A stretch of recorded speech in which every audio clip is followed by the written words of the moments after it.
Good evening. I'd like to call to order the Blue Carroll Board of Education meeting. Can I get a roll call, please? Mr. Abbott? Present. Mr. Bratton? Present. Mr. Jimmy Johnson? Present.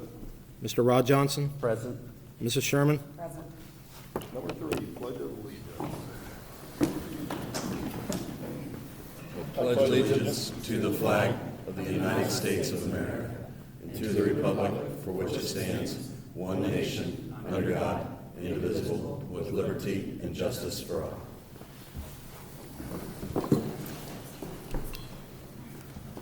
Number 4, approval of agenda. We do have one to add here.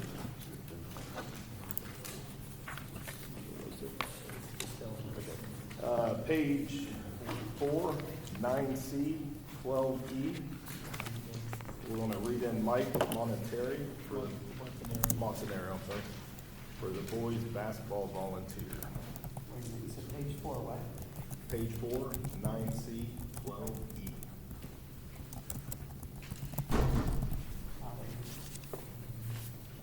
What's this supposed to mean?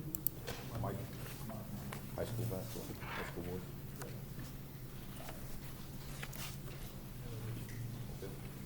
Can I get a motion, please? So moved. Second. Motion made by Joe Abbott, second by Jen Sherman. Mr. Abbott? Yes. Mrs. Sherman? Yes. Mr. Bratton? Yes. Mr. Rod Johnson? Yes. Mr. Jimmy Johnson? Yes. Number 5, approve the minutes from the September 12, 2022 regular meeting. Everything looked good on my end. I looked through and I didn't see anything, so I'll go ahead and make a motion. Second. Motion made by Joe Abbott, second by Rod Johnson. Mr. Abbott? Yes. Mr. Rod Johnson? Yes. Mr. Bratton? Yes. Mrs. Sherman? Yes. Mr. Jimmy Johnson? Yes. Number 6, public participation. Good evening. We are about to begin our public participation portion of tonight's meeting. Those who plan to address the board are asked to sign up right here in front. During public participation, each member of the public should direct their comments to the board as a whole. Those who address the board may speak for up to a total of 3 minutes. A maximum of 30 minutes of public participation may be permitted at each meeting. I'd like to remind everyone that state and federal student privacy laws prevent the district from disclosing information related to any student, and you will not be permitted to discuss individual students, current or former, during public participation. Consistent with our policy, individual names may not be used as part of a complaint or a concern being stated to the board during the public participation part of this agenda.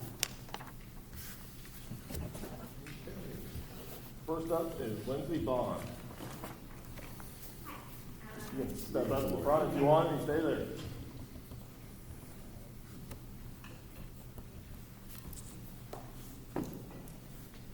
Hello, I'm Lindsay Bond, and I have some questions related to youth protection in general in our schools, and specifically what training teachers get in recognizing and responding to abuse and allegations of abuse, what conversations, age-appropriate conversations youth are being had with youth around appropriate boundaries, and what their reporting processes are for bringing that to light.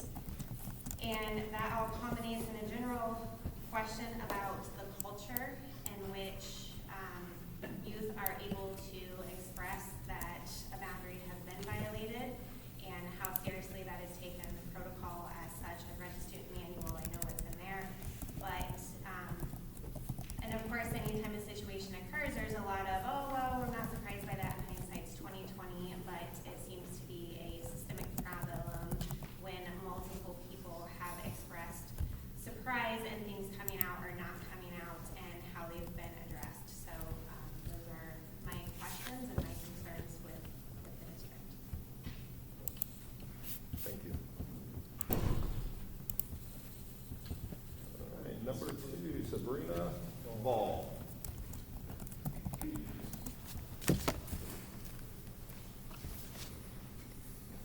Good evening, board members. I'm the parent of a 3rd grader at the elementary school. I, like many others here, am upset. I'm frustrated. I feel like my daughter's not protected from predators in a place where she's supposed to be safe. My email to the board went unanswered, so I'm here to address you face to face. I assume I didn't get a response response because of the ongoing investigation. My concerns are with the handling of the situation by the district and the plans to prevent this moving forward, regardless of what the board determines is and is not appropriate to respond to. The information that I have available to me is all public record. I've worked in education administration for 13 years. I know what happens when the Office of Educator Misconduct issues an admonishment.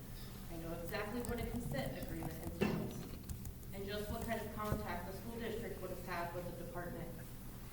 The strategically worded message to parents after the incident was kind of, quite frankly, insulting. The district would have known something had happened. They would have been asked for records at the start of the investigation by the Department of Education.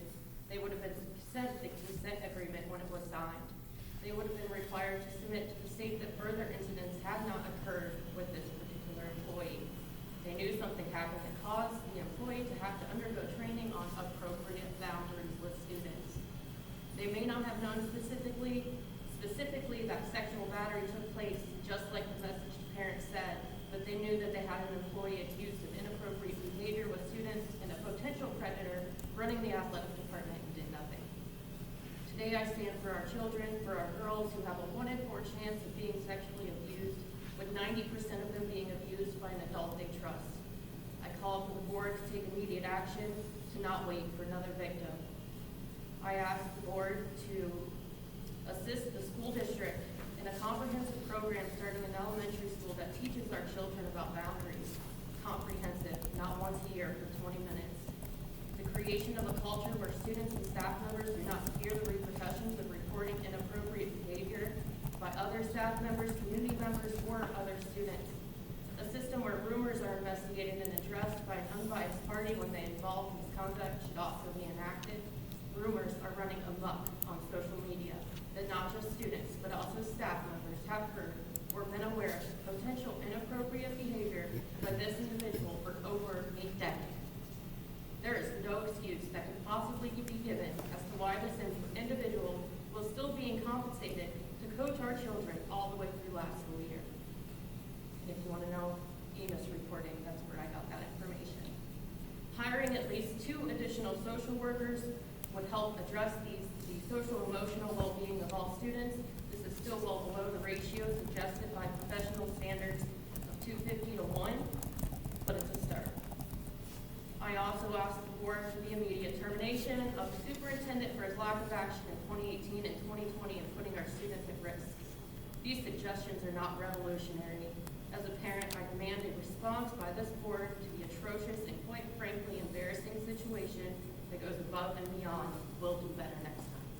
Thank you for your time. Thank you. Number 3, Tammy Lazier. Hope I pronounced that right. Yeah. Thank you.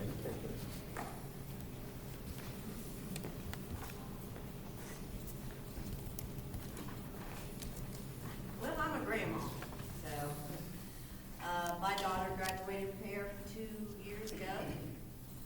When I heard about the situation, I asked her and she goes, well, that doesn't surprise me, everybody knew. Then I talked to someone that was graduated 4 years ago. They also knew.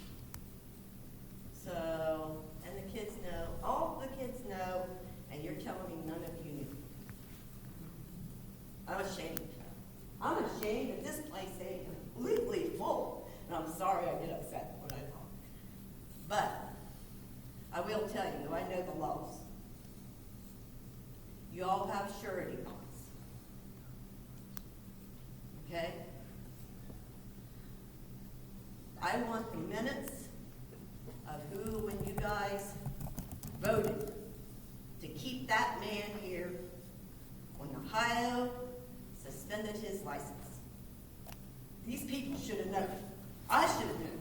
I had a daughter in here, and they told me that they went to the principal and told him about this man. I don't know what in the world's going on. This is ridiculous. And you guys should be very upset.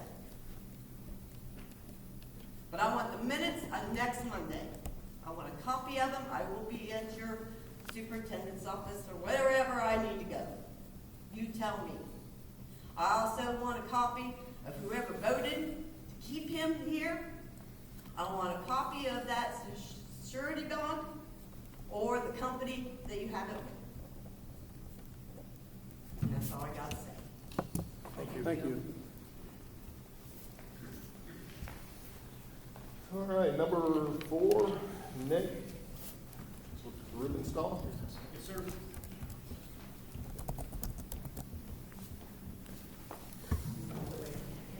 All right, my name's Nick Rubenstahl.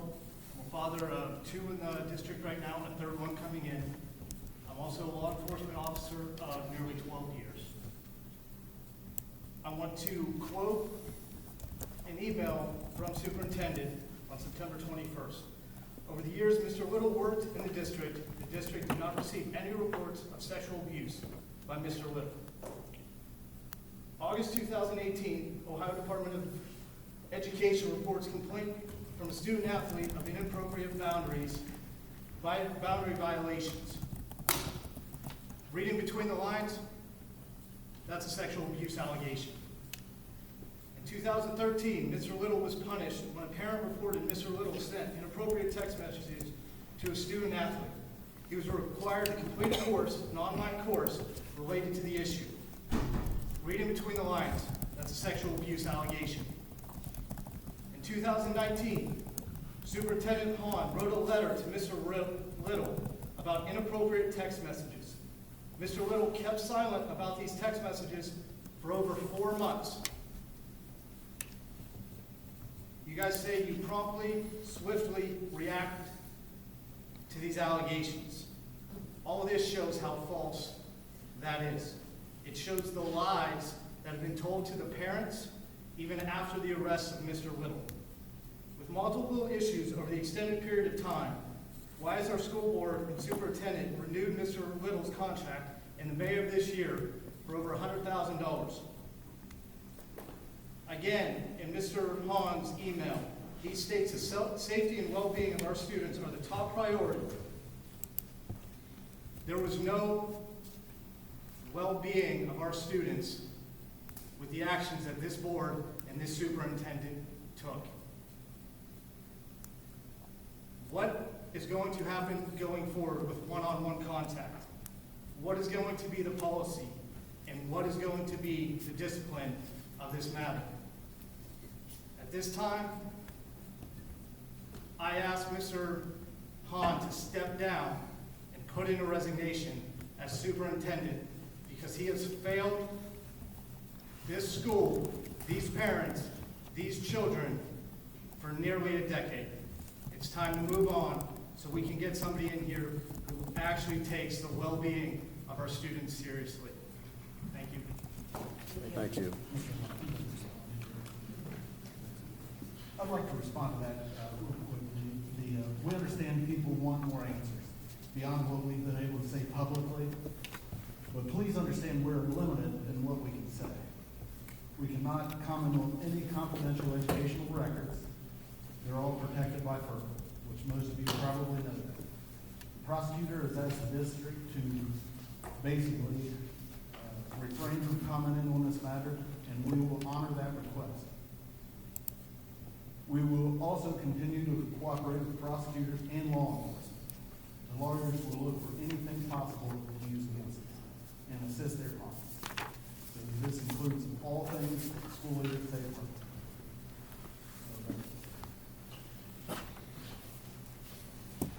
Okay, thank you to everyone who has come to speak tonight and everyone in attendance.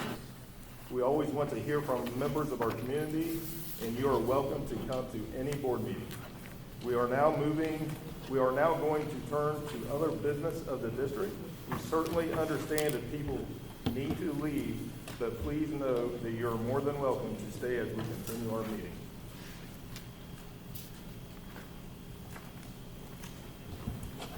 Thank you all for coming. Thank you. Yes, thank you.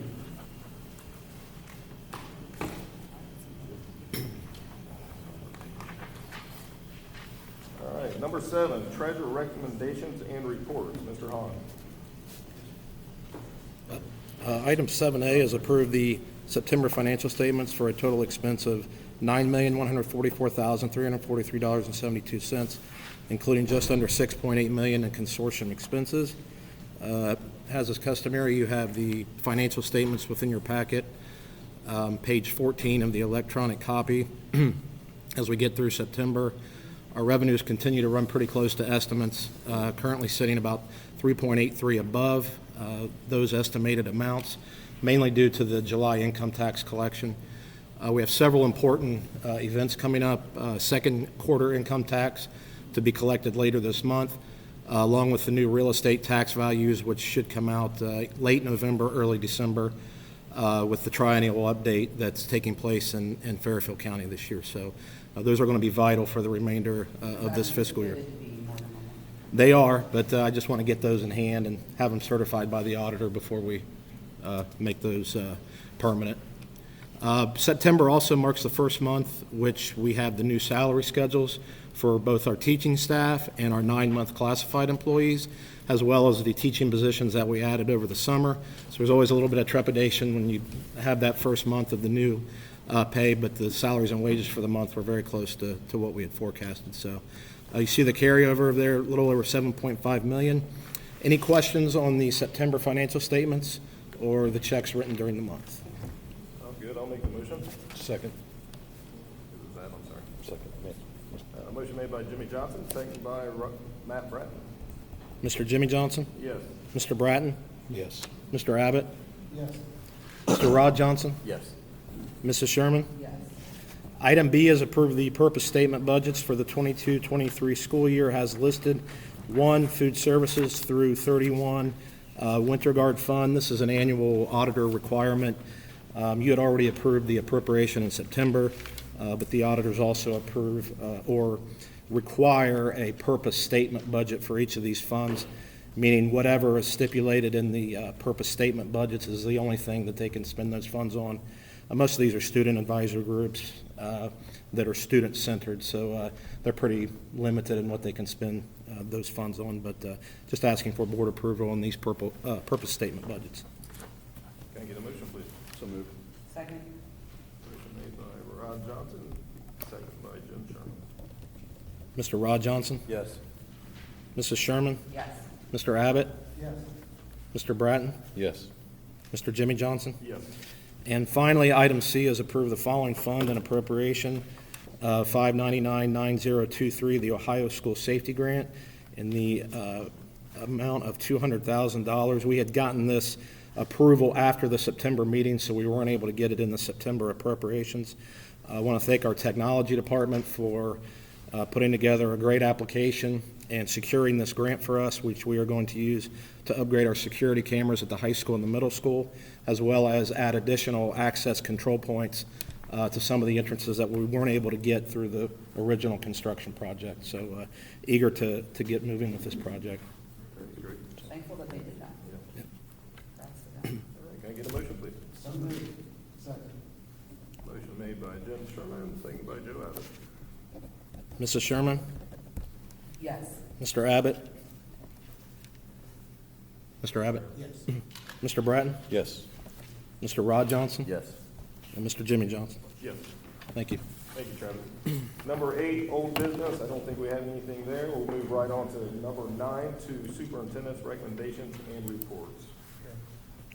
Provide some updates for the Board of Education. The state report cards were officially released. We've been looking at the data since the summer from last school year. And as you know, when they were officially released, it was a lot of good things to see.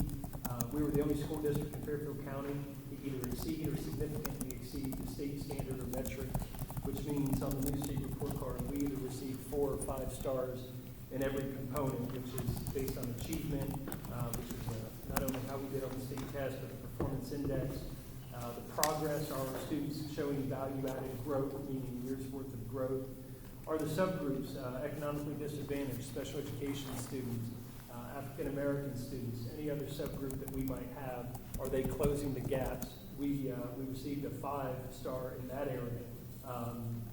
They are meeting the proficiency goals and achievement goals. Graduation, we received 4 stars in early literacy, which is our K-3 literacy component.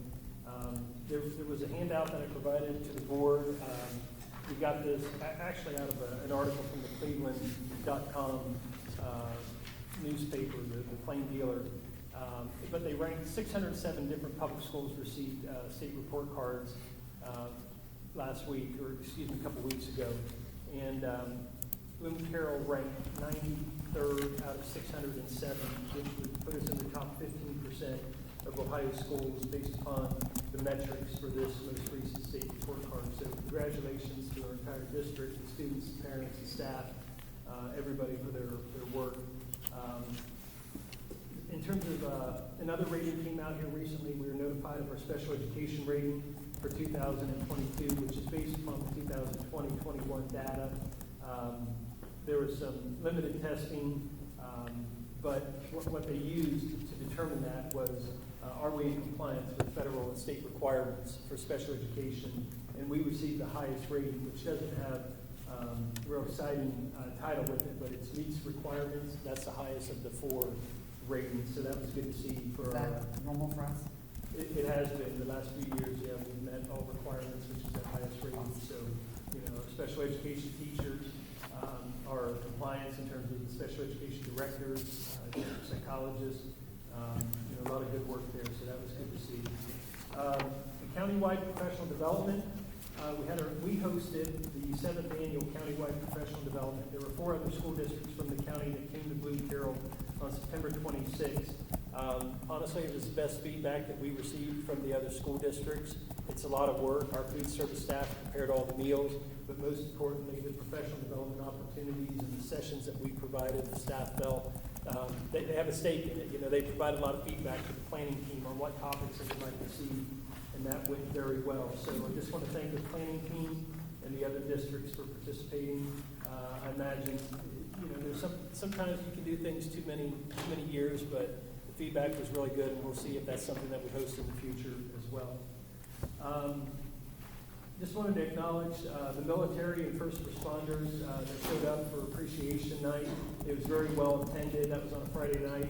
A few weeks ago at the stadium, we recognized all the military and first responders that had responded to participation. And it's a great event, great opportunity to recognize all those who serve and respond to emergencies within our community. Bloom Carroll Classic. The BC Classic, just want to thank the volunteers, all the band boosters, all the parents that participate, all the staff members that get involved, and our Martin, Barb, and everybody else with the athletic boosters has some, Friday nights they do a lot, and on all the other nights of the week with sporting events, but our marching band and the band boosters really help make the BC Classic go. And our band did extremely well. They qualified. That was the first competition. They qualified for the OMEA state marching band competition right out of the gate. So they've been participating in a lot of other marching band competitions, but they look really good. They've got a really neat fall performance that they've been doing, and just wanted to acknowledge them. We have some sports teams that are doing very well this fall. We're kind of starting to wrap up the fall season and get into the tournaments. And then the winter season will be beginning very soon. Girls tennis won a big championship, boys golf, boys soccer, girls soccer, and we still have a few more seasons that are not completed yet, and there could be an opportunity to win a few more titles. Fair break is coming up here on Wednesday, Thursday, Friday. We still have a number of students, not as many as we used to, but a lot of students are still involved in 4-H and the Bloom Carroll FFA program. Just want to wish all the students good luck who are participating in different exhibits and competitions at the fair. Just got word this afternoon that the FFA took first, second, and third in the Ag Communications Project area at the fair. So if you're down at the fair this week or next Saturday, stop into the Ed Sands building. Some of the FFA projects are displayed there, and a lot of students and Mrs. Bachman did a great job. We just came off of a really busy week, an exciting week at the high school. Just want to acknowledge the high school student council for all the work that they do in leading the students in a lot of fun activities, and the staff for kind of tolerating it and putting up with it. It's kind of a crazy week, but schedules are adjusted. There's hallway decorating competitions that the kids are continuing to get better at, and It just creates a neat environment in the hallways, but it kind of culminated with the pep rally on Friday and then the dance on Saturday, which was very well attended. So just thank you to the high school student council. Wanted to give you an update. As you know, we instituted a therapy dog or facility dog program here at the elementary school to help with emotional support and behavioral support. That program is going very well. Right now, Sheila is a 6-year-old setter that's been utilized in small group and one-on-one. The teachers have signed up for classroom visits. The administrative guidelines, the rules that we put in place, the procedures to deal with different situations. It's been pretty well received, and it's the kids are really excited. It's neat to walk into a classroom and see the students interacting with the animal and how their focus completely goes from maybe a problem to the animal. And I think it's really helping. The feedback that we've received is it's helping when we have some minor behavioral issues to be able to introduce that dog in the office and set up an incentive type program. Some good things are happening there. So Sheila's doing a good job, and Amanda Jablonski, our social worker here at the elementary school, is doing a great job with that. So, any questions about updates? Nothing. Sounds good. Okay, let's move on to 9B, students and programs. Number 1, approve the following chaperones for the National FFA Convention trip, October 26th through the 29th, 2022 in Indianapolis, Indiana.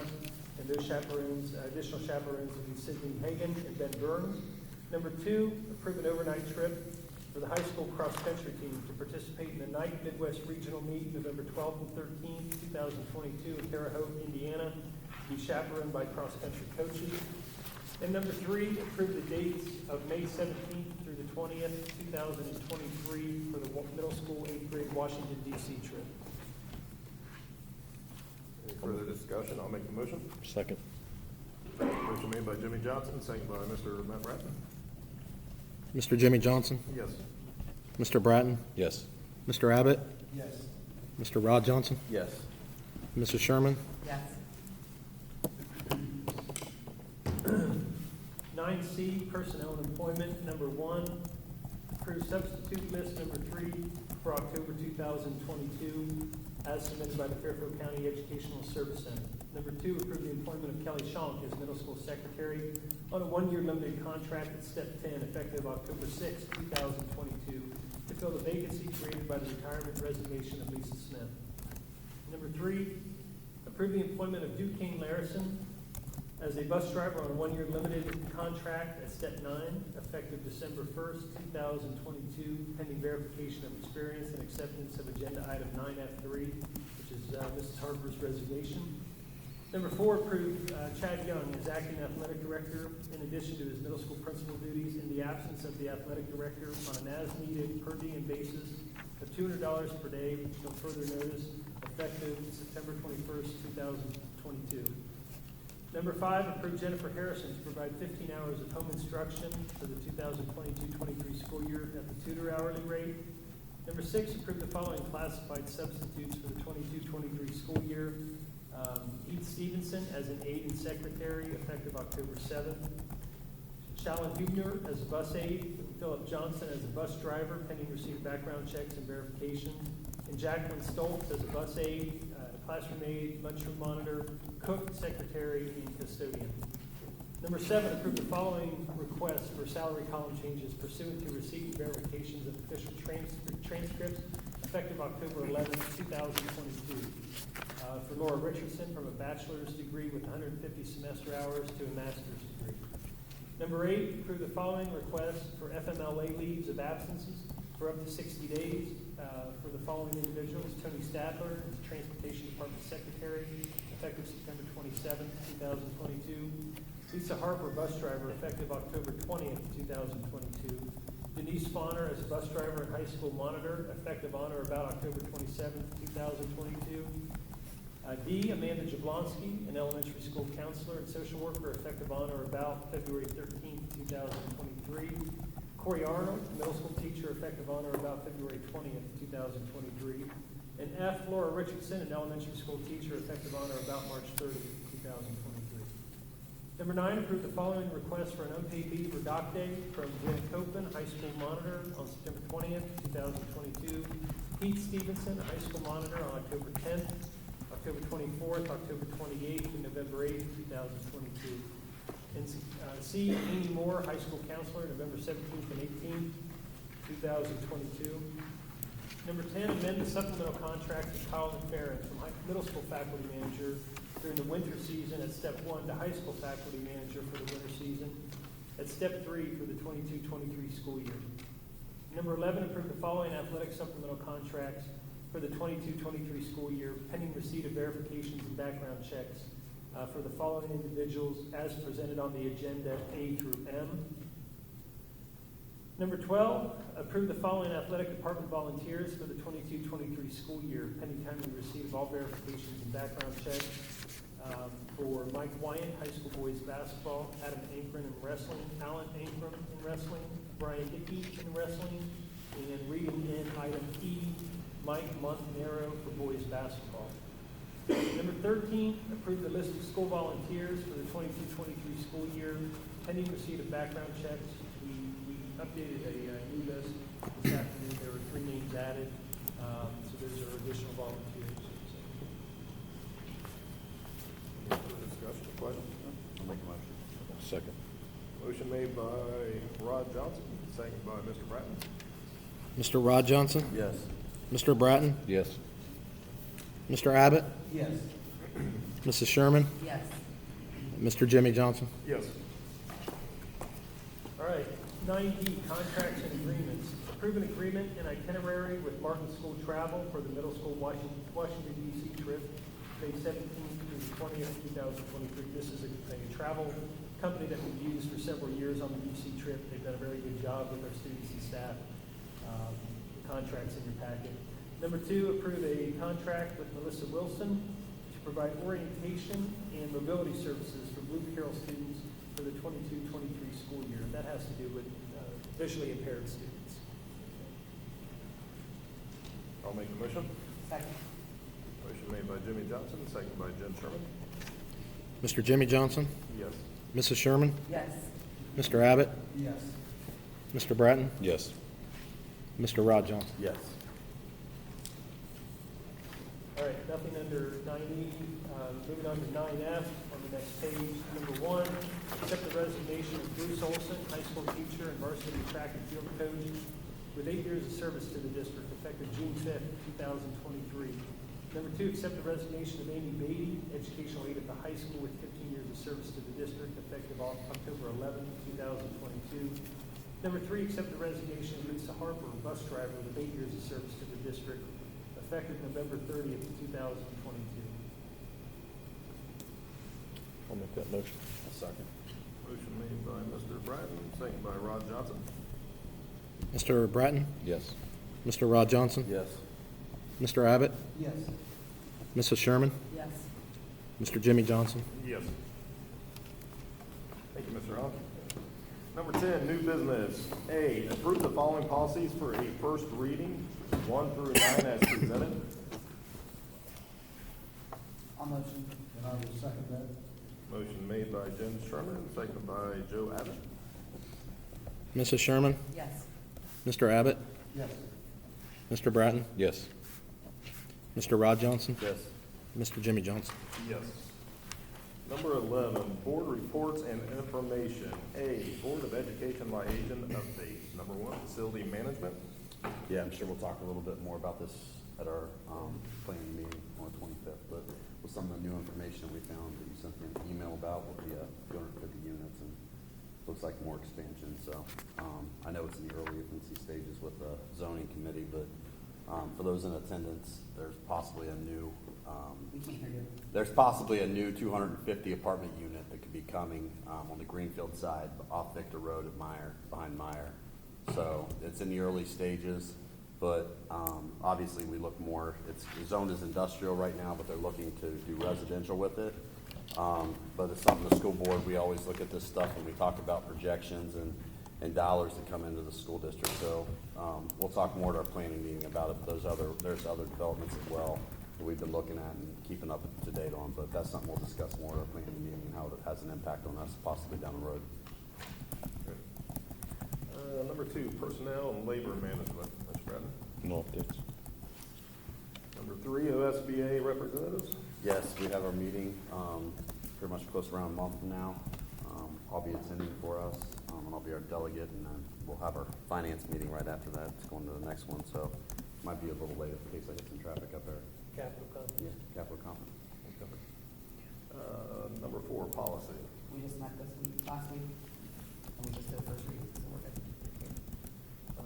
5, safety, health, and wellness. I know there was a meeting last week at school. Yeah, we had a meeting October 3rd. Did a quick review, been working with our nurses on making sure all the BOE machines in every building in the district, the new pads have been ordered, that they're within their expiration window, new batteries have been ordered. We talked about the safety grant update, some of the access card swipes, replacement of cameras that are failing, those types of things. So the next one will be in the spring. 6, finance. Yeah, we'll try to meet in November. We got a little bit behind. Weren't able to meet tonight, so we'll meet in November.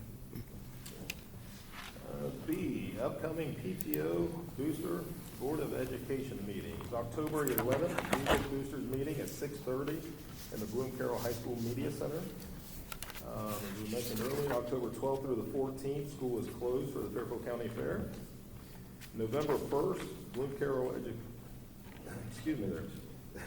PTO meeting at 6 p.m. at the Bloom Carroll Elementary Media Center. November 14th, Board of Education regular meeting, 6 p.m. at the Bloom Carroll Middle School Media Center. November 14th also, athletic booster meeting at 7 p.m. at the Bloom Carroll Middle School cafeteria. Okay, moving on to number 12, adjourn from regular session and go into executive session for the appointment, employment, dismissal, discipline, promotion, demotion, or compensation of an employee, official, or student, or the investigation of charges or complaints against such individual. I'll make the motion. Second. Motion made by Rod Johnson, second by Mr. Matt Bratton. Mr. Rod Johnson, Yes. Mr. Bratton, Yes. Mr. Abbott, Yes. Mrs. Sherman, Yes. Mr. Jimmy Johnson. Yes, time is 6:37. Go over here.